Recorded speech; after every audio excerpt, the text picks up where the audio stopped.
Harga sejumlah komoditi sembako di Pasar Induk Lambaro, Aceh Besar masih tergolong stabil.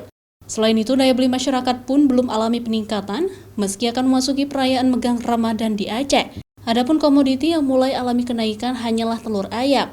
Jika biasanya dijual Rp40.000 per papan atau per 30 butir, kini naik sebesar Rp2.000 per papannya. Stok telur ayam ini biasanya dipasok dari Medan, Sumatera Utara. Sementara itu, komoditi yang alami penurunan harga adalah beras. Jika biasanya harga beras premium dijual Rp195.000 per karung, kini turun menjadi Rp185.000 per karung.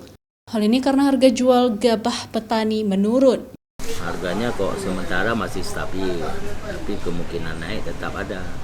Kalau sementara harga telur yang udah agak bergerak, dari sebelumnya mungkin ada pergerakan sekitar 2.000 per papan lah. Beras kalau sekarang per karung dia ada yang beras yang nomor 1 itu 145, yang di bawah itu 180 sampai yang sama 170 lah. Sedangkan untuk harga minyak goreng dan gula pasir masih stabil, yaitu bertahan di angka Rp14.000 per kilogram. Diperkirakan harga sembako akan naik 7 hari sebelum perayaan Megang Ramadan karena daya beli masyarakat meningkat untuk kebutuhan memasak menyambut bulan suci Ramadan.